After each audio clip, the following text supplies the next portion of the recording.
Hello, everyone, and welcome back to the Cup of Joe with Joe and Joe podcast. I am your host, Joe, and with me, as always, is my wonderful co-host, Joe. Oh man, Joe, do we have a good one tonight? I am pumped to talk about this bad boy, man.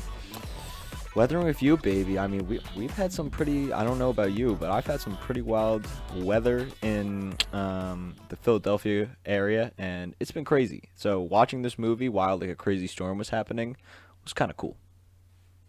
Yeah, I fully agree. I was hanging out with friends a couple nights ago, and we came out of a local, whatchamacallit, tavern, Oh bar, my God. pub. I was It about to wasn't a say pub. I was about to say tavern and just jokingly, and then you Yeah. actually said tavern, and I was like, Inception. Yes, totally. But yeah, we were getting a couple wangs, there was one lava cake, not a couple. I suggested that we all lady in the tray of the lava cake. Keep in mind there was five of us Ooh. and one lava cake that would fit in the palm So of one of our so hands. what is that more like you just kind of like put the lava cake down like it's dog food, and then you just both put your faces in the lava cake and don't use your hands? See, you're saying both when I clearly said there were five of Excuse us. me. The five, so it's kind of like a lava cake orgy, if you will. Yes, there you go. Back to the point of Wow. why I was My reminiscing. goodness. Uh, The I type was some that's the type of porn that I didn't know I needed. what, a five-man orgy lava cake scene? Yeah, I think I like it. It sounds kind of cool. I might have to work on that. I'll put it on the movie list. Um, Again, back to what I was talking about. We came out of the tavern, pub, whatever the fuck you want to call it, and we looked up because we saw a flash. We're like, what the fuck was that? And out of nowhere, the entire, like, it's black sky, it's late at night, and then just it's lit up. You don't see the lightning bolt. The entire sky just is illuminated, and then it goes back to dark, and then illuminated, and then back to dark, and then illuminated. And I'm like, oh my good god, it's insane. And we're driving back to our houses, and it looks like World War I or World War II is happening in the skies above us, like all the different lights going off. We're just like, holy shit, this is crazy. Um, so yeah, I've been at work and experienced a bunch of like very large clouds, look very reminiscent to some other things in this movie that we're talking. Everyone knows what the fuck movie we're talking. It's Weathering with You. We're talking about Weathering with You. But yeah, so we've both been experiencing some crazy weather, Joe, and I gotta say, it feels thematically relevant to the to the movie we're talking about. It really does. Like I had a game on Saturday, and literally the whole time I was just waiting for the rain to come down. There was thunder, the crazy winds, and we're trying to get this game in. And I shit you not, as soon as the game was over and I sat in my car, torrential downpour. It just came down. And I was like, wow. I'm like, the universe really waited for me to get that win before it decided to just drench all of us. hmm But I mean, that good shit in that I know. I case. was really happy. It was Um, pretty cool. yeah, nice. All right, so less anecdotes about our lives and more talking about this movie. Since you picked it, Joe, that means I got to do our good old rapid fire recap. So why don't you give me one of them good old countdowns? 3, 2, 1. Tweet. All right, so this movie starts off with a bit of rainfall, and that's going to be a theme throughout the entirety of this movie. It's about rain. I mean, the title has weathering, and it's not like the WH weathering; it's the WE weathering. You know what I'm saying? Mm. Ooh, baby. So we start off and we meet our main character, Hodaka. He's on the run. He's running away from the countryside. You know, it's the "Don't Stop Believin'" song, where it's like the boy from a not city place and the girl from a city place. Girl's name is Hina, by the way. Um, and then they meet in a McDonald's where all great love stories truly begin. 500 Days of Summer, get the fuck out of here, baby. Nani? We're talking about Weathering with You. Hodaka and Hina, those name are our two main characters. And so the inciting incident sees Hodaka trying to rescue Hina from what he perceives to be a very not good situation where an older man is asking a younger girl to come do things a younger girl should not be doing. Probably some kind of sex work. It's kind of left ambiguous, but you get the message in the movie. And so he rescues her, sets off a whole chain of events. He has a gun. It's a big no-no in Japan, especially for a minor who's run away from home. And so he finds out, Hodaka that is, that the girl that he rescued is a sunshine girl, someone who can pray the rain away, which is very useful considering that Tokyo, which is where this movie is set in, I didn't mention before, um, is experiencing a lot of torrential downpours or just a lot of rain at the current moment. So they set up a little business. They, have some fun with that, make some money. Unfortunately, Mother Nature strikes back, as she tends to do. Kind of wants a sacrifice from Hina. Kind of gets that sacrifice, but then Hoka is like, no, no, no, no, no, no. Fuck you, Mother Nature. I got true love on my side. And so he then fucking just punches into the heavens. He grabs Hina and he pulls her back down to earth. And he's like, yeah, fuck you, Mother Nature. And so basically the entire movie is just an anti-eco-terrorism piece and saying that humans are great all the time. And then the movie kind of, it wraps up after some police work, a nice little scooter chase, and a very touching ending scene.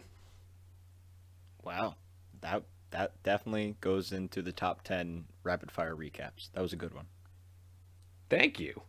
I completely forgot about the rapid fire recap until I mentioned it. I was like, oh shit, I have to do this. So my brain was just kind of like, here we go. Yeah, I never really think about the rapid fire recap until I actually get in the moment, and I'm like, oh yeah, we do those. I have to like try and figure this out.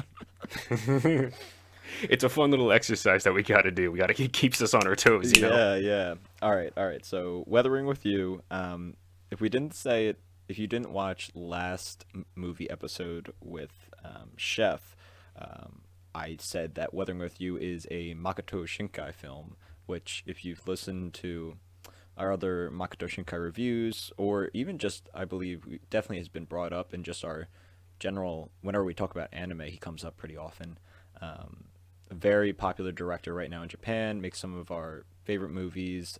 Your Name being extremely popular, being a personal favorite of Joe and I's, and actually the first movie we reviewed when we brought the podcast back after quarantine. So it's cool to revisit Makoto Shinkai. I'm a big fan. I love him. Joe as well. And Weathering with You, man, is the film he made after Your Name. So Your Name was a 2017 film, is that correct? I think it was 2016. Hang on, I'll check the brick of plastic real quick. Yeah, please do. I'm not sure if I have it written down because it's funny looking back at like the notes I wrote down for our first podcast. It's like some of the stuff I wrote down. I'm like, wow, this stuff means nothing. I'm like, I was a terrible note taker. Yeah, it is a 2016 film. Okay, 2016, cool. So 2016, 3 years later, he releases Weathering with You, and trying to follow up Your Name. That's pretty hard. I mean, that's such a fucking task. It's like you said, it's a tall order. It's like that's like a skyscraper of a fucking order. Okay, you made like one of the most profitable and one of the most critically and commercially successful animated movies of all time. Now make another one. Yeah, it's like, how do you do that? I mean, it's weird. I think it's even harder for filmmakers. Like, I think with like musical artists, when they have like a great first album or they drop like just an amazing album, and then it's like, oh crap, we got to follow this up with something even better. Like, and they end up making crap because they don't stick true to themselves, and they just try and, I don't know. At least when it's in music, they almost quote unquote sell out, where they're like, we have to, do all the cool stuff, do all this crazy stuff. And I gotta say, I don't think Shinkai did that. I think he really stuck with his themes. There's a lot of Shinkai-isms in this. They're all there, trust me. And I think we were able to get a unique story in this. I thoroughly enjoy this. At the end, I'm going to want to know your opinion. You can't help it. You have to contrast this to Your Name just with the timing of it and the popularity of Shinkai at the time. You got to compare the two. So at the end, we'll talk about that. But I think starting this off, talking about Weathering with You, I think we should talk about our experience of seeing this for the first time. And I feel like we do that a lot with a lot of these movies, just because we pick movies that really mean a lot to us. But I feel like Weathering with You, for both of our cases, is pretty cool. So if you could start off telling me, when was the first time you saw this? When was the first time I saw this? If you give me un second, I can tell you the exact date because I keep a binder of You got the ticket? whatchamacallit. Yeah, I got the ticket stubs. Mm. Weathering with You. I saw this movie January 31st of 2020 at 9:30 p.m. at the, hang on, I can tell you, Hamilton 24. I was sitting in seat G7. Um, Oh. yeah, no. So the my experience with this movie, it was during chucking a binder. It was during the limbo time that we had before, and we constantly bring up news. I feel The like the people are getting so extended fucking sick of the us extended here winter in New break Zealand. is what I call it. But Yes. also comment on the New Zealand thing. I also feel like that sometimes, Joe, where I just bring up New Zealand to a lot of people that I talk about, even though I was there for like a month, but I really identify with that time and New Zealand in general. Not to go down a I mean, separate it was a rabbit hole. very yeah. Say that for another podcast. Maybe we'll make another special. Oh, the special's not out yet, but that's a little teaser of something that is coming out later on this month. So stay tuned for that. But yeah, so it was in that weird limbo time after our last semester at Arcadia, and then before we went to New Zealand. Um, and so I got together with a couple of our friends. They drove down to me, and then we drove back almost all the way up to Philly again because that was the only theater around that was playing Weathering with You because it was only in select theaters. And so that was, I saw it in a theater with them, and it was very fun. I had a great time, and it was the last movie I ever saw in theaters before New Zealand, and then of course pandemic. So it's always kind of held like a special place, and I haven't seen it since then. So when you recommended this, you were like, "Hey, we're gonna watch this next week." I was like, I have wanted to rewatch this for so long, and this gives me a great opportunity. It's been over a year. I was excited. Yeah, that's awesome. So, for me, I saw this. I mean, I had mentioned before with Your Name, I saw that on opening night, and I saw that one by myself in high school when I was my wee little weeb of myself. What a time. But now, when Weathering with You came out, I was still a weeb. I was a bit more of a cultured weeb. Um, but when this came out, I was dating someone, and originally my plan was okay. Like I was like, hey, I'm gonna go see this anime movie in theaters. You're probably not gonna like it, so I'm just gonna go by myself. And she was like, no, I'll come along. And I was like, oh, okay. You're gonna see a very strange side of me. And we went into the theater, and it was pretty cool. So it was the first showing in my area, and it was opening night. And I got in there, and surprisingly, it was a pretty big crowd. Because when I saw Your Name, I shit you not, there was only like 6 people in the theater. This, Mm. there was at least over 40 people in that theater, which was pretty cool. So we sat down, got our seats, and watched the movie. And it was such a fun time watching the movie because not just taking the film out of it, I had other weebs sitting with me, and I was like talking this My people. dude, like when the characters from Your Name make like guest appearances in this, like I would turn my head. Spoilers. Yeah, when I would turn my head and look at the person next to me and be like, "Is that?" And they'd be like, "Uh Holy huh, shit. it is." And Oh then my god. and, It's Goku and Vegeta. and my girlfriend at the time is like, "What are you talking about?" I'm like, You wouldn't get it." I'm like, It's very confusing. I'll explain later." And at the end of it, they did a little interview with Shinkai, just talking about some stuff. And when all was said and done, and I finally got up from the movie, um, I asked my girlfriend at the time, this non-anime fan, like, "Hey, what did you think of that?" And she was like, "That was fucking awesome." And I was like, "Oh," I was like, "I was not expecting that from a non-weeb." Um, and the more and more I sat with it, I really enjoyed it as well. Because I went into it feeling very iffy. I watched one trailer. I saw that it was going to be a Shinkai film, and I was like, "Look," I'm like, "Okay, Joe, don't keep your expectations that high. Just go enjoy it, have a fun time." But no, I think this is a great movie. This is really enjoyable.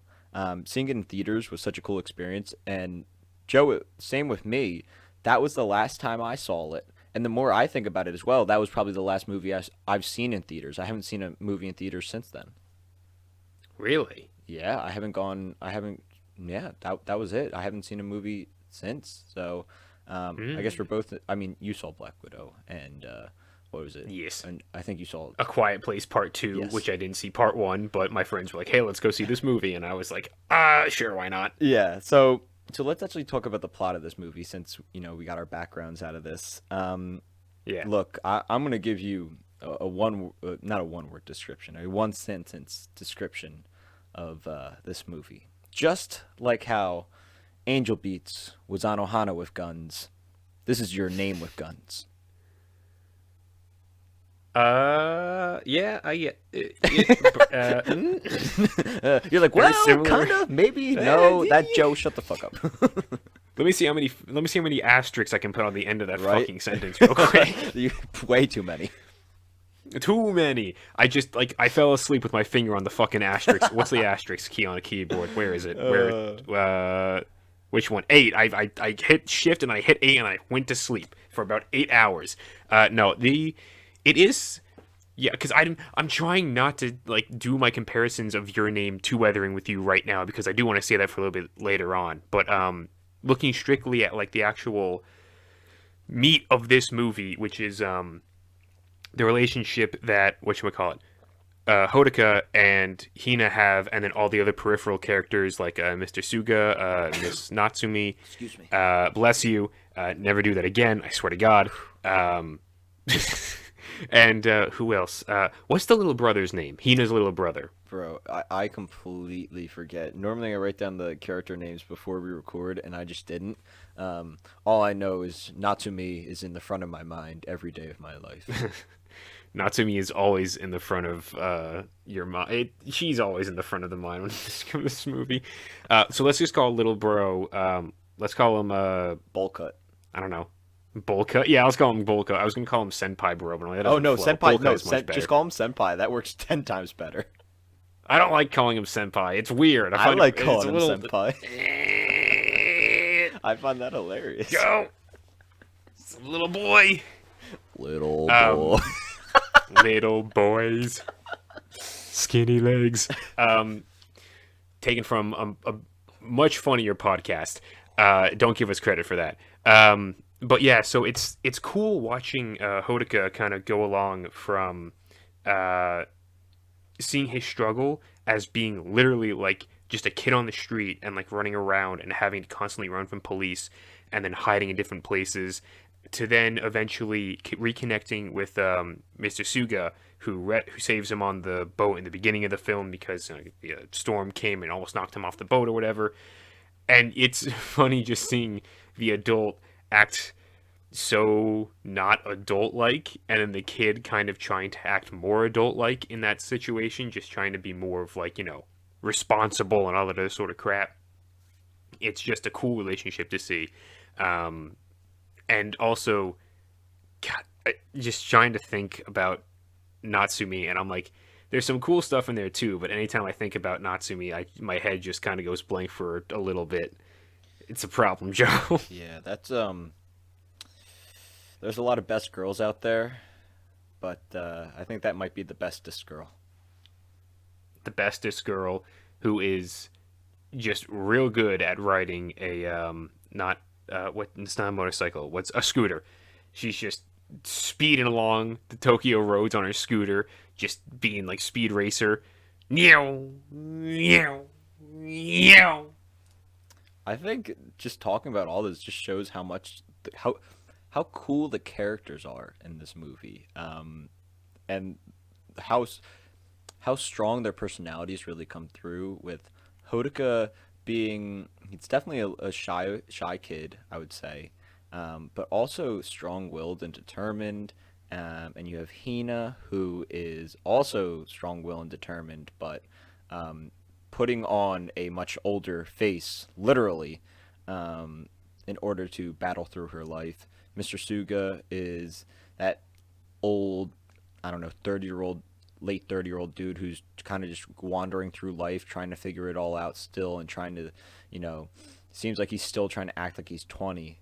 And you got Natsumi, who is just this fun, bubbly person with a great personality, but who's also desperately trying to grow up as well. She doesn't want to be stuck with Mr. Suga forever. And then, of course, you got Senpai, who is just this funny, I don't even know, what is he, 12, I don't know, he's not 12. He's maybe like 10, 11. He's a young kid. Yeah, he's pretty young. And if we're looking at it just, that main core group of people, like such different personalities, but the relationships and the way they interact with each other is what I would say probably really drives this movie. There's a lot of cool story ideas in this movie and themes, but by far the relationships between these characters is what really drives it. Yeah, but then moving on into like more plot based stuff, because this it does have some really cool scenes and actual story that goes along with all these characters. Because I like most of Shinkai's, I'd say pretty much all of Shinkai's films, except for I guess 5 centimeters, and then I don't know about the other ones that I haven't seen, but all the ones that I have seen tend to have at least one element of fantasy really strong in there. And so this one, obviously, it's with the powers, quote unquote, of the Sunshine Girl, who it's Hina, and she can go around and just pray and make the rain disappear in a local area. And of course, that's what most of the middle of the movie is. And you have one of your, if you have a bingo board of your Shinkai-isms right Yeah. there, it's going to be your mid and like beginning movie montages to just breeze through a lot of establishing stuff, just being like, yeah, look at all these things these characters are doing. And so watching Hina and Hodaka and Bullcut, not calling him senpai, just go through and help out a bunch of different people, it's really cool. And then, of course, then the montage ends with them helping out a grandmother, and then we get to see who. But W.B. Mason. I don't get that reference, but it's Taki from Your Name, the other Shinkai movie. You don't know. I'm not going to get into this. We're about to go down the W.B. Mason hole. Yes. We've gone down too many holes, Joe. We need to stop and just focus on this one. That's I know what I said. We need to stop and focus on this one. Focus, Joe. You gotta fucking focus. okay. So, yes, I really don't have too much to say about these like Your Name appearances. They're pretty cool. A little weird, not needed. They're nice, they're there. And like I said, in the moment when I first saw them in the theaters, I literally was like, I turned to the chick next to me. I'm like, is that? And she's like, uh-huh, I think it is. And I was like, no, why? Is there a connection? And I'm like, had all these like theories going through my mind. Then I just realized, I'm like, oh, he just did it to kind of like be cool. Yeah, I don't actually think. I mean, obviously they're just little cameos, so it's just like, yeah, cool, here they are, and you're like, yay, cool, I saw them. They're the same thing or whatever. But that would also kind of suck if, like, thinking about Your Name and then the end of that movie, and then those characters then, whatchamacallit? Because, like, I don't think it would line up, because talking in this movie, he seems like he's a high school student of some kind, right? Or, like, almost going to university. And the end of Your Name, they don't. Oh wait, no, it doesn't say that they're met. Never mind, I'm an idiot. It doesn't matter. This is another stupid rabbit hole that we don't really need to go down. It's just cool that they're in there, and it's fun. But they also live in a universe where there's just constant rain now, and Tokyo eventually fucking drowns in the rain. So, Which is how, yeah. okay, two things I want to say. This movie, just like other Shinkai films, has great music. Whether it's the score or the actual soundtrack, Rad Wimps is back on Weathering with You soundtrack. They're back, baby. And they do a great job with it. Really, really fitting. Specifically, they really stand out in the montage moments, but also the really intense, quote-unquote, action scenes in this. The music's great, so that's one thing that I absolutely love with this movie. Like, I remember after watching this for the first time, just automatically going on Spotify, finding the soundtrack, and just listening to it over and over again. I don't know the name of some of the songs. I feel like I have a couple saved on a playlist, but it's weird. It's like a lot of like the Japanese or like foreign songs that I listen to, I just don't have the names memorized, even if it's translated to English. I don't know why, but great soundtrack. If you're a fan of Japanese music or just foreign music in general, it's really good. And the other thing I wanted to bring up is, I mean, Your Name and all of Shinkai's films looked great, visually great, but this is like a whole, I think, a different level of looking super clean. Like, in a matter of, what is it, 3 to 4 years, the quality just tripled. Yeah, that was something that I did want to ask you about, because I wrote down after the first 3 minutes of the movie, I wrote down Weathering with You, and then in parentheses, more beautiful than your name, question mark. And I think it's pretty undisputed that this movie looks like your name doesn't look ugly by any means. Your name looks better than I'd say 99.9% of all anime ever produced in Japan. It is fucking gorgeous, which is just putting Weathering with You up on a higher Yeah. pedestal. When I said this looks even slightly better than that, it's insane. Like, obviously, Shinkai, on your little bingo card, rain, he really fucking loves rain and, like, the puddles of water and things like that. And so, like, the way it's animated and how it looks and the style of it, because it's such a big part of this movie, because it's about rain and stopping the rain and all this other sort of stuff. And it just, the fact that it looks incredible is just, it's so good. And it's part of what makes this movie so, like, it transports you into this insane, not insane, but it just transports you to the world of the film so well because of how good it all looks and how, like, stylized everything is. Like, I mean, I've never seen a sunset as beautiful as some of the sunsets in this movie. It's not realistic, but it's incredible to look at. Same with some other scenes, like the whatchamacallit, the fireworks scene after Hina's hired to, clear up the rain and the storm clouds so that way they can actually have a fireworks display. It's incredible. It's a 3D camera moving through a scene that I'm assuming is all CGI because the way everything moves, but it looks so beautiful. It doesn't matter. Like, you always hear people complaining about, they're using CGI and anime to do this and that and this and that, like, whatever. And sometimes it looks bad, and then sometimes you have stuff like this where it's like, oh no, you got like the top dogs to be like, all right, bitches, this is how you animate a scene with CGI and make it look damn good. Dude, there is one scene. Well, there was actually a couple times in the movie where, but I'm thinking of one specifically where I think it's when the rain really, really just goes like all out and everything starts flooding. And there's one scene where it's like 10 seconds of just close up of the rain hitting like the ground and puddles, and just watching all the individual raindrops hit it and the reaction of it. I'm like, wow, Shinkai definitely said like, yeah, let me pull my cock out real quick and just show you how big it is. That's what all I was thinking about when I saw that. I'm like, wow. I'm like, he definitely didn't need to add this, but he said, yeah, I'm just gonna show off real quick and let you know that don't fuck with me. Him and obviously all the other animators that worked on that exact segment collectively pulled their dicks out and then slammed them on the table because they're all 4 feet long and weigh approximately 50 pounds.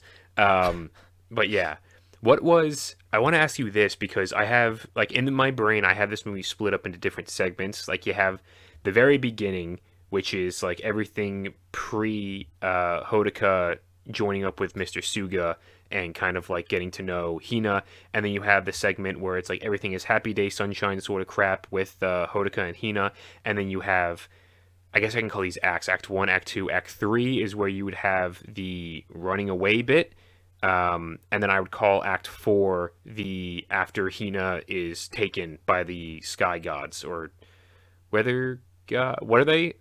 Is it just a sky god or something like that? I can't remember exactly what the mythology is. Yeah, they didn't go into it too much besides like that one little scene with that like grandpa dude with the painting.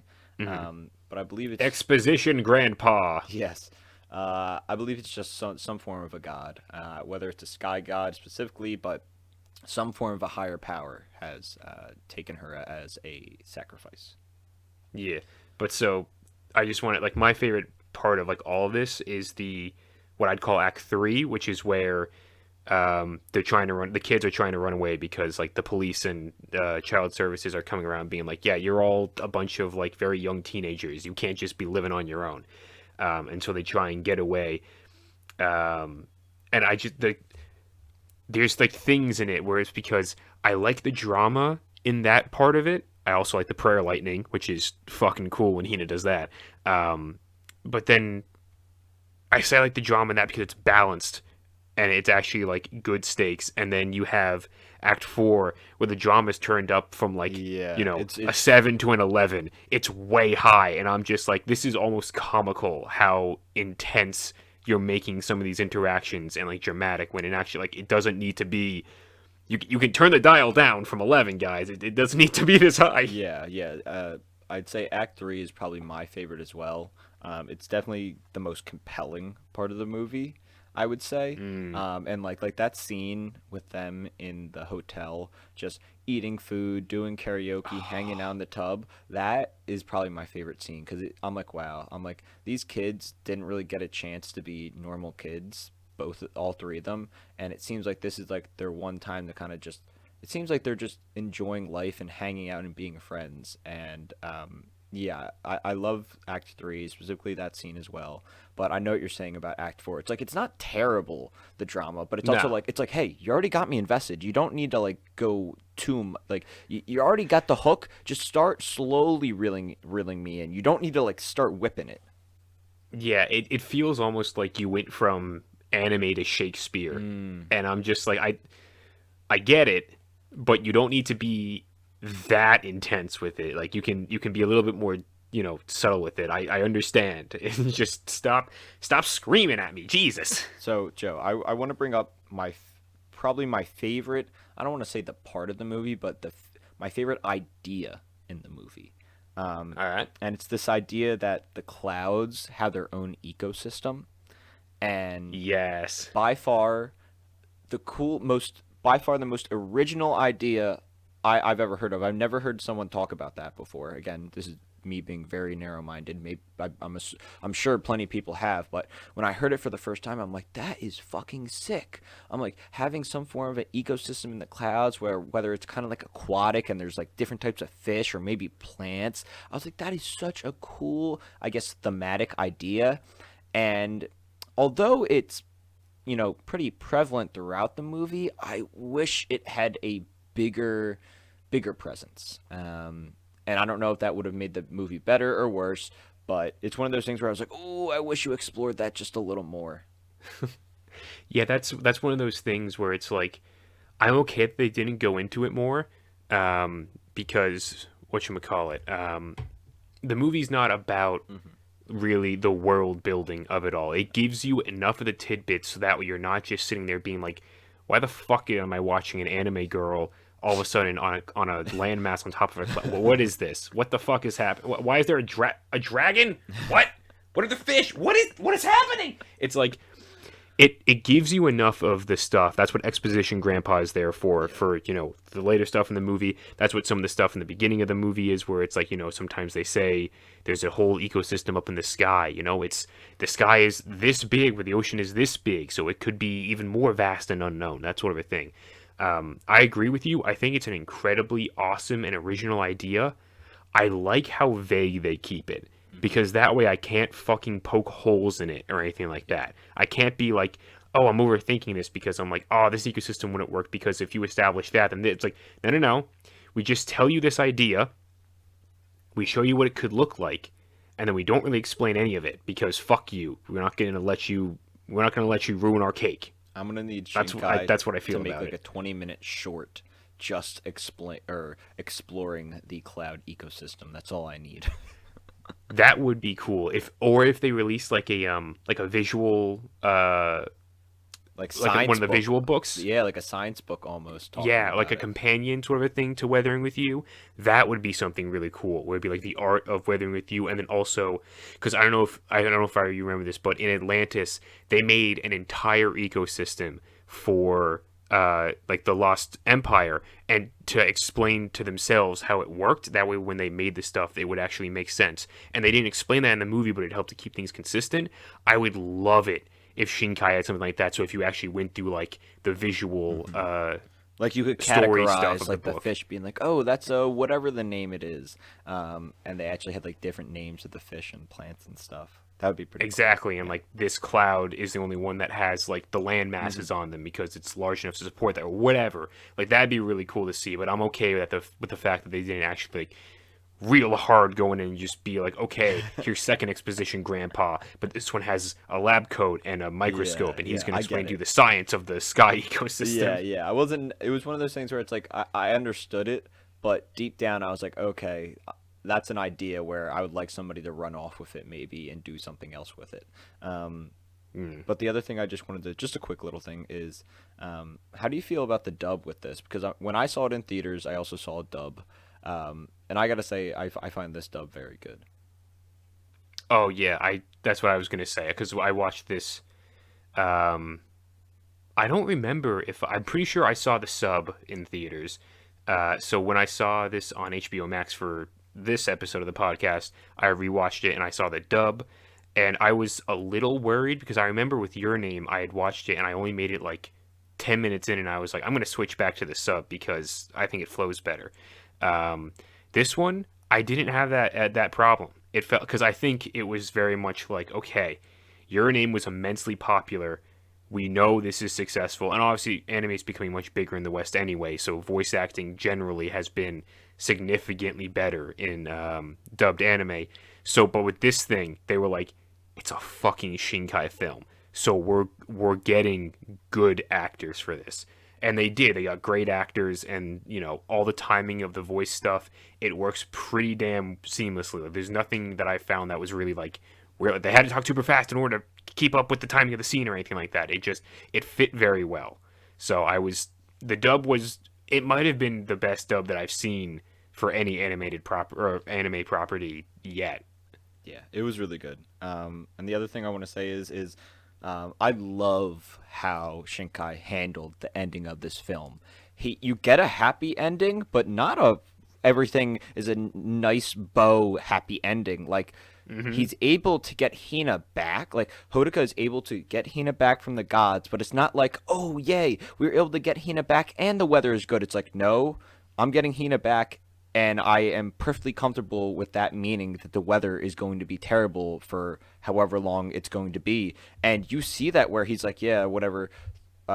Did he say he's like a couple years of no, it's months. I think he says a couple months has passed, and like half of Japan is like underwater or whatever. And I'm like, holy shit! I'm like, that is so cool that they didn't just be like, oh, it all worked out. Like they're like, no, there were consequences to what happened and his decisions, and he decided to live with it. And that now the world is very different. Like you even see towards the end that instead of riding on boats, they are riding on like buses and stuff. They now have boats that act as buses, and it was just a great detail where I was like, okay, thank you for not being like a perfect happy ending, dude. Where you're like, hey, we're happy that Hodoka and Hina are able to, see each other at the end, and even then, Hodoka had to wait to see her. He said the last time he saw her is when he rescued her.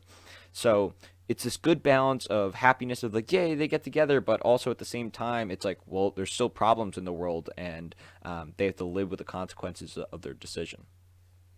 Yeah, I completely agree with you. The fact that we see the fallout of Hodoka's decision to rescue Hina and bring her back from the weird sky ecosystem bullshit, I'm just like, that's really cool. Yeah, just yes to everything you said. Yes, and it's nice to see that, especially because it's like, again, this isn't a movie about the world or the ecosystem in the sky or anything like that. This is a movie about the characters, and it's just their happy ending is really all that you kind of care about. So even if you see the world is kind of like in ruin and it is softened a little bit by whoever the grandmother that was like Tokyo used to be like this. That's what it was back in the day. It's like nature's just reclaiming it. So that softens it a little bit, but still, like that final scene where you see how Hodoka, I think he literally has a line where he's like, my decision, our decisions are what shaped this world, but I would do it all over Mm-hmm. again if I could get her back, if like I had to. And I'm just like, that's cool, because then that also just helps to inform, like, yeah, that's Hodoka's character. He's not just some bland cookie cutter guy. He has a character, and it's awesome. I like it a lot. It's great to see the consequences, but then also see what really mattered for this film, and it was the characters actually being together. Yeah, I awesome, awesome. Yeah. So I give this a 7.5 out of 10. I'm not sure what I gave Your Name when we talked about it back in January. I was looking at my notes and I didn't have a rating down, but if I were to compare this to Your Name, I see them both as equals in my eyes. I have a really hard time picking between the two. I don't think one is better than the other.